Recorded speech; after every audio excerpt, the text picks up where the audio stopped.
दर्शकवृन्द नमस्कार। सामाजिक विकृति विरुद्ध निरन्तर खबरदारी कार्यक्रम निगरानीमा स्वागत छ। म शङ्कर मुक्तान।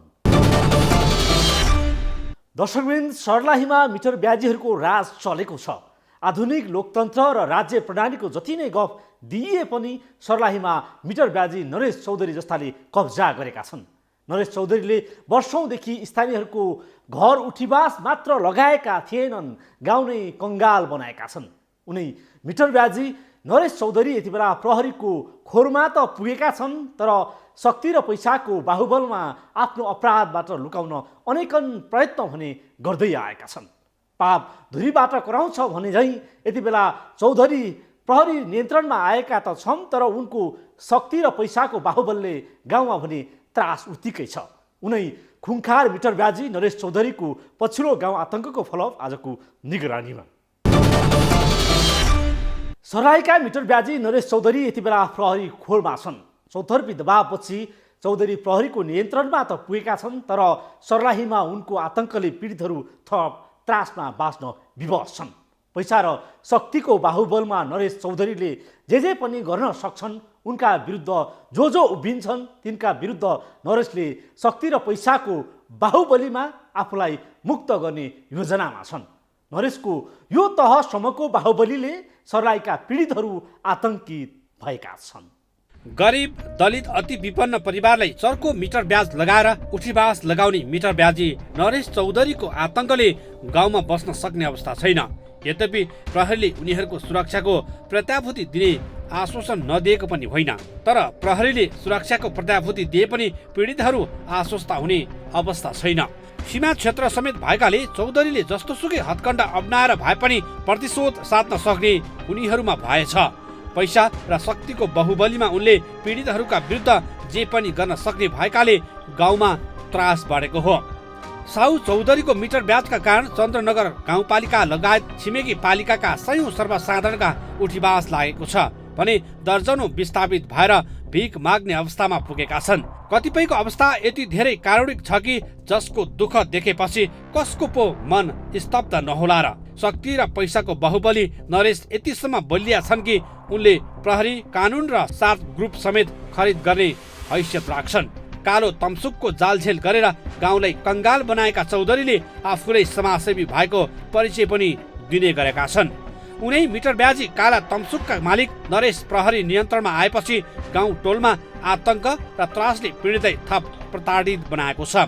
नरेश चौधरीले मान्छे लगाएर पीडितहरूलाई दिनहु डर त्रासको धम्की दिनुका साथै ज्यान समेत मार्ने धम्की दिँदै आएको पीडित सुशीला देवीले बताइन्।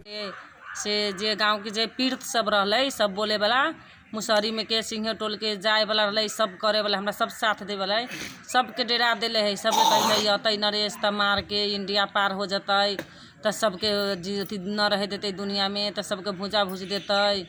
सबके थरकिया देले, सबके डेरा देले, सब डेरा गेल है। बलुरे से लेबे खुना रही छै, देबे खुना बलु अखनी एना करी छै से कह के बहुत चीज कैले है। उ सबके डेरा देले। केकरो न सर डर से कोई न चाहे छै हम लग बजाएला, बोलेला, करेला कोई न चाहे छै। कैसे सबके हमें अतै नरेश त मार के इंडिया पार हो जाते, केकरो न रहे देते बोली जिंदगी में बोली से कह के से सब ओकरा पक्ष के आदमी सब खाली ओकरे बात बोली छै। जहाँ बोली छै सर तो ओकरे बात बोली छै, कोई न निमन बात बोली छै। ओकरा पक्ष के आदमी खाली खराबे बात बोली छै। हम सब त गरीब छी त हम सब कथी बोलबै। नरेश चौधरीको मिटर ब्याजी धन्दाको मिडियाले समाचार सम्प्रेषण गरे पनि प्रहरी दबावमा परेको थियो। मिटर ब्याजीको ज्यादतीको विषयले चौतर्फी दबाव बढेपछि प्रहरीले नरेशलाई नियन्त्रणमा त लियो, प्रहरीले पनि सुरक्षाको प्रत्याभूति पनि दियो। तर त्यसपछिका दिनहरूमा नरेश चौधरीको निर्देशनमा पीडितहरूलाई धम्काउने क्रम यथावत छ। केही पीडितहरूले नरेशको ज्यादतीको विषयमा उजुरी दिए। उजुरीले नरेश कानुनको घेरामा त आए, तर उनको डरले अधिकांश पीडित उजुरीको लागि प्रहरीमा जान डराइरहेका छन्।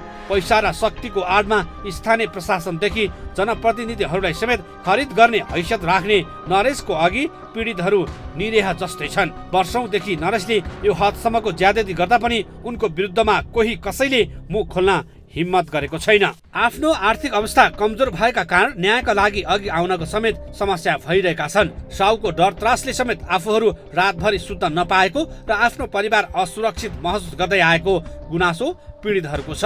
साहुका कारण परिवारको जीविकोपार्जन, शिक्षा दीक्षा लगायतका समस्या उत्तिकै छन्।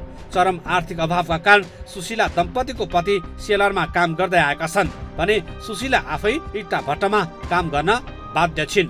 यस्तै पीडा छ अर्का पीडित चन्द्रनगर गाउँपालिका वडा नम्बर 8 नाडीटोल निवासी विजय कुमार सिंह र ज्योति सिंह दम्पतिको अवस्था पनि उस्तै दयनीय छ।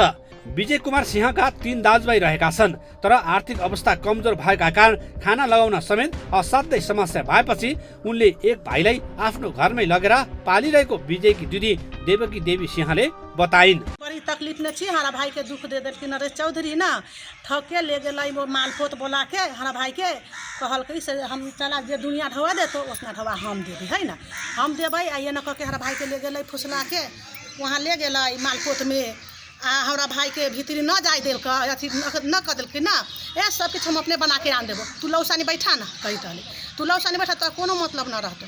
तो हमार भाई लौसानी बैठा हर भाव जाइत रहलै हो कथी भीतरी करबी छौ ए अहाँ के कोन मतलब है, बैठू ना अहाँ हमार अथी ताकू हेलमेट देखू ओने चोरा लेती कोनो कहत रहलै। तो हमरा भाई के तेना तेना करके फुसला उफसला के ऊ अथी कर दिल हमारा भाई के मालूम न चललै से हमरा ऊ खेत रस्टरी करलै, ऊ तो रिश्ती बंधन के नाम ले रहलै, रस्टरी के मालूम न चललै। घरे अलै ना तो ठीक है आप केना लेलकै ढौआ न लेलकै है ना, ऊ तो हम न अथी करब सर बुझली। मगर बात रह गेलै 9 लाख के घर ऊ न 9 लाख मूर कहै छै आ 13,34,000 ब्याज मिला के कहै छै।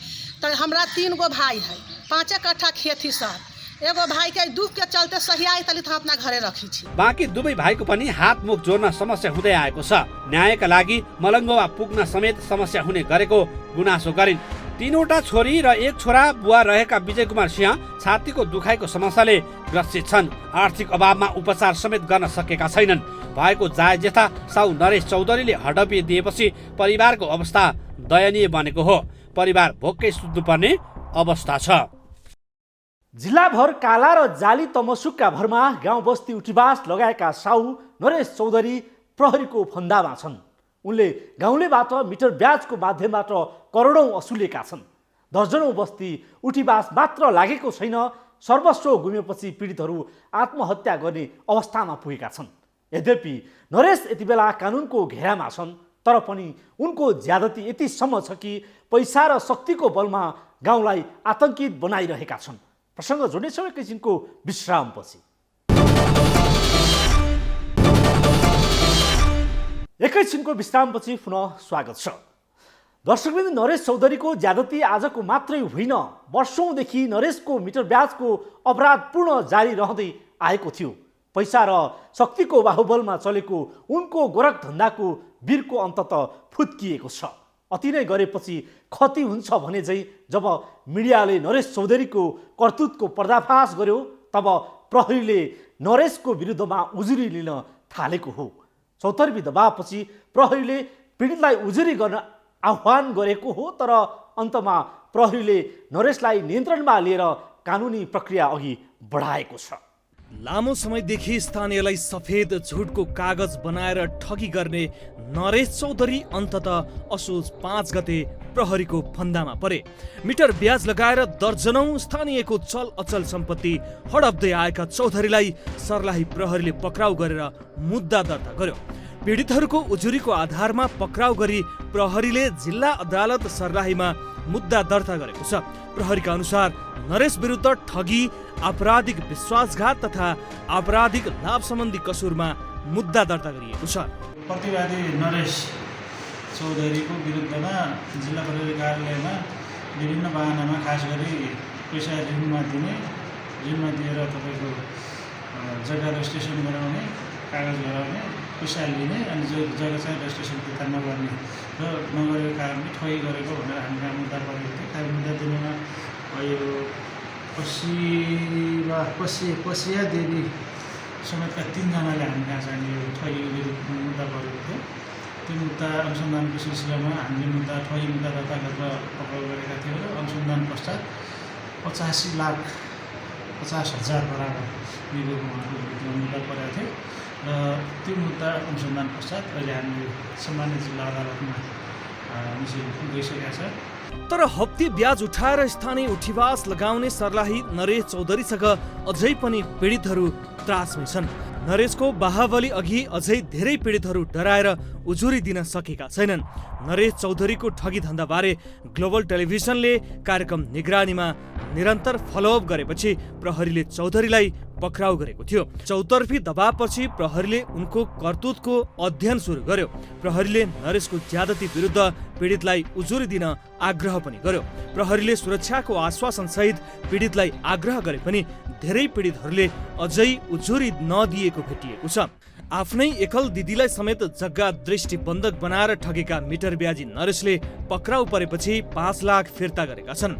नरेशले दिदीलाई ठगी गरेको बाँकी 2 लाख पनि फिर्ता गर्न तयार भएका छन्। नरेश चौधरीले आफ्नै सहोदर दिदीको जमिन अरूकै नाममा रजिस्ट्रेसन पास गराएर ठगी गरेका थिए। गत सालको चैत्र महिनाको 1 गतेका दिन भेला गराएर पञ्चायती गराउँदा समेत पञ्चायतमा पनि आमालाई 3 महिना भित्रमा जमिन बापत 5 लाख दिने सहमति भएको थियो। पञ्चायतबाट तोकिएको म्याद सकिएपछि पीडित दिदीले 2078 श्रावण 7 गते जिल्ला प्रशासन कार्यालयमा समेत निवेदन दर्ता गराइन्। त्यहाँ पनि श्रावण मसान्त भित्रमा पैसा दिने सहमति भए पनि उनले पैसा पाइनन्। तर मिटर ब्याजी नरेश चौधरी ज्यादतीको विरुद्ध समाचार प्रसारित भएपछि प्रहरीले साहुलाई पक्राउ गर्यो। पक्राउ परेपछि साहु नरेशले दिदीको घरमा आफ्नो जेठो दाईको श्रीमतीलाई पठाएका थिए। हातखुट्टा समात्न लगाई सहमति भएको 5 लाख समेत फिर्ता गर्ने र 2 लाखको क्षतिपूर्तिको तमसुक बनाएर मुद्दा फिर्ताको लागि अनुरोध गरेका थिए। तर उनले आफ्नै भाइ भएको कारण दिदी मुद्दामा नजाने अवस्थामा पुगेकी छिन्।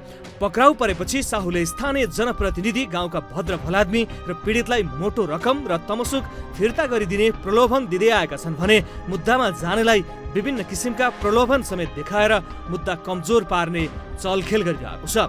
नरेश पक्राउपछि पनि कैयौं पीडित उजुरी दिन डराइरहेका छन्। भोलि छुटेर झन दुःख दिन सक्ने त्रासमा उनीहरू छन्। पीडितको विवरण र उजुरी आउने क्रम जारी रहेको प्रहरीले बताएको छ। पीडितकै उजुरीका आधारमा प्रहरीले विस्तृत अनुसन्धान गरिरहेको छ। नरेशले जिल्लाका विभिन्न स्थानमा विपन्न परिवारलाई दिएको ऋणमा मिटर ब्याज लगाउने तथा जमिन दृष्टिबन्धक राख्ने भनेर रजिस्ट्रेसन पास्ने गरी सुकुम्बासी बनाएको पीडितहरूको गुनासो छ। चन्द्रनगर, ईश्वरपुर, बसबरिया लगायत ठाउँका कैयौं स्थानीय नरेश चौधरीबाट ठगिएका छन्। कमजोर मुद्दाका कारण फेरि नरेश छुटे भने आफूहरूलाई थप दुःख दिन सक्ने भन्दै अझै थुप्रै पीडितहरूले उजुरी नदिएका हुन्।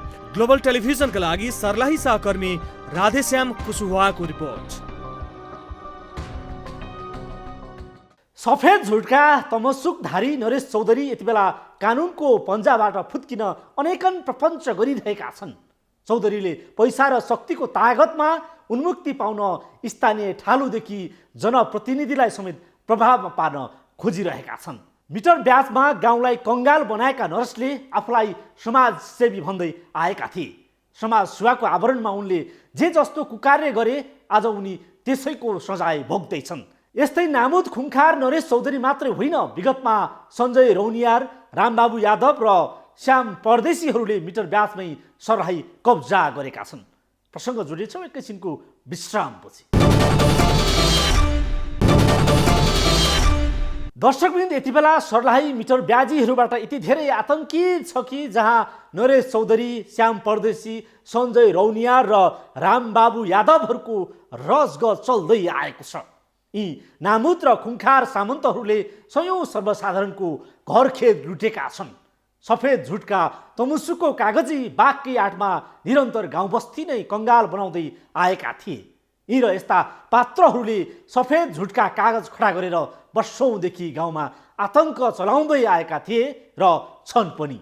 नरेश चौधरी, श्याम परदेशी, रामबाबु प्रहरीको निशानामा परे पनि सञ्जय रौनियार भारतमा लुकेर बसिरहेका छन्। दुःख परेर ऋण लिने गाउँलेलाई जाली कागजात बनाएर पासोमा पार्ने र घरखेत नै उठाइदिने सर्लाहीमा आतंक नै छ। यो मिटर ब्याजी लुटको आतंक हिजो पनि थियो, आज झनै बढी छ। मिटर ब्याजी आतंकले पुरै गाउँ र बस्तीहरू कङ्गाल भएका छन्। रातारात सुकुम्बासी बनेका छन्। अहिले मिटर ब्याजी नरेश चौधरीले पनि यस्तै मिटर ब्याजको आतंक चलाएर धेरैले घर न घाटको बनाएका छन्। यस्ता साहुकारहरूको सर्लाहीमा रामराज्य छ। साहुकारहरूको कब्जामा सिङ्गो जिल्ला छ। यस्ता लुटको धन्दा वर्षौंदेखि चल्दै आएको थियो, अहिले पनि चलिरहेको छ। यसअघि यस्तै मिटर ब्याजी साहुकार रामबाबु राय कानुनको घेरामा परेका थिए, तर हाल उनी धरौटीमा रिहा भएका छन्। सर्लाही बरहथवा 10 सीतापुरका मिटर ब्याजी रामबाबु राय धरौटीमा छुटेपछि गाउँ नै पुनः आतंकित बनेको छ। रामबाबु रायले 28 जनासँग 20 करोड भन्दा धेरै ठगी गरेका थिए। जग्गा दृष्टिबन्धक राख्नु र पछि त्यसैले रजिस्ट्रेसन पास गराउनु उनको पनि यही धन्दा थियो। लाख दिएर करोड असुल्ने उनको गोरख धन्दाबाट सुकुम्बासी बनेका स्थानीय गुहार माग्दै 2076 पुसको दोस्रो साता राजधानीमा आएका थिए। सिंहदरबार भित्रै पत्रकार सम्मेलन गरेका उनीहरूको पीडा सुन्न नेपाल प्रहरीका तत्कालीन आइजिपी सर्वेन्द्र खनाल, तत्कालीन महान्यायवक्ता अग्नि खरेल समेत सहभागी थिए। ठगिएकाहरूको पीडा सुनेर भावुक बनेका आइजिपी खनालले मिटर ब्याजी रामबाबुलाई तत्काल पक्राउ गर्न जिल्ला प्रहरी कार्यालय सर्लाहीलाई निर्देशन दिएका थिए। भेष बदलेर भाग्दै गरेको अवस्थामा रामबाबु पक्राउ परेका थिए, तर उनी यति बेला धरौटीमा छुटेका छन्। उनी विरुद्धको मुद्दा अहिले अदालतमा विचाराधीन छ। सम्पत्ति शुद्धिकरण आयोगले पनि यादवको अकुत सम्पत्तिको सम्बन्धमा अनुसन्धान गरिरहेको छ, तर पीडितले भने अझै न्याय पाउन सकेका छैनन्। गाउँमा रामबाबुकै दबदबा छ। उनकै कारण सुकुम्बासी बनेकाहरू यति बेला त्रासमै बाँच्न विवश छन्। बरहथवाकै अर्का खुङखार मिटर ब्याजी हुन् सञ्जय रौनियार। भारतीय र नेपाली दुवै नागरिकताधारी रौनियार अचेल भारतको बिहार स्थित सीतामढीमा बस्छन्। रौनियारले पनि बरहथवाका 23 भन्दा धेरै स्थानीयलाई कंगाल बनाएका छन्। उनीबाट पीडितहरू पनि 2076 को पुसमै राजधानी आएका थिए। तत्कालीन आइजिपी खनालको निर्देशनपछि मिटर ब्याजी रामबाबु पक्राउ परे पनि सञ्जय भने फरार भएका थिए। त्यस यता उनी धेरै पटक लुकी छिपी नेपाल आउजाउ गर्दै आएका छन्। पैसा उठाएर पुनः फर्किने गरेका छन्, तर प्रहरीले उनलाई अझैसम्म पक्राउ गर्न सकेको छैन। सीतामढीमै बसेर उनी सर्लाहीमा राज चलाउँछन्। त्रसित स्थानीय उनको अत्याचारबारे अझै खुल्न सकेका छैनन्। उनको ज्यादती विरुद्ध स्थानीय प्रशासन मौन छ। पीडितहरू उनको आतंकको त्रासमा रात काट्न बाध्य छन्। सर्लाहीकै अर्का नामुद मिटर ब्याजी श्याम प्रदेशी उर्फ श्याम कृष्ण शाह कलबारले जेल पुगेर पनि उन्मुक्ति पाएका छन्। सर्लाही हरिपुरका 279 स्थानीयलाई ऋण दिएर सुकुम्बासी बनाएका उनले पीडित मध्ये एक स्थानीयलाई 70 लाखको कृत्य तमसुक बनाएर घर न घाटको बनाएका थिए। करतुत बाहिरिएपछि उनलाई प्रहरीले पक्राउ गरेको थियो। जिल्ला अदालत सर्लाहीको आदेशपछि उनी पूर्वपक्षका लागि जेल पनि गए, तर पछि उनी पनि उच्च अदालतबाट धरौटीमा छुटे। उनको मुद्दा पनि अदालतमै विचाराधीन छ। अहिले गाउँमा उनकै दबदबा छ। त्रसित स्थानीय उनीसँग भाग्दै हिँड्नुपर्ने अवस्था छ। श्याम परदेशी रामबाबु यादव कानुनको फन्दामा परे पनि धरौटीमा छुटेका छन्। नरेश चौधरी थुनामा छन्, तर त्यही काला तमस्सु गरेर गाउँ उठीबास लगाउने अर्का सञ्जय रौनियारलाई प्रहरी नियन्त्रणमा लिन सकेको छैन। सञ्जय रौनियार भारतमै बसेर सर्लाहीमा राज गरिरहेका छन्। यति मात्रै होइन, नरेश चौधरी पनि शक्ति र पैसाको बलमा उन्मुक्ति पाउने सम्भावना पनि उत्तिकै छ। यसर्थ गाउँ कंगाल बनाउने नरेशलाई राज्य संयन्त्रले उन्मुक्ति दियो भने पीडितमाथि न्याय नहुने मात्रै होइन, उनको आतंक अझै बढेर जाने पक्का छ। यसर्थ सर्लाहीमा मिटर ब्याजी नरेश चौधरीको तमसुक आतंकको हामी निरन्तर फलोअप गर्नेछौँ। नरेश चौधरीमाथि कडा कारबाहीसहित पीडितलाई न्याय नपाएसम्म हाम्रो खबरदारी रोकिने छैन। हवस् त, आजलाई यति नै। हामी निरन्तर निगरानीमा छौँ। नमस्ते।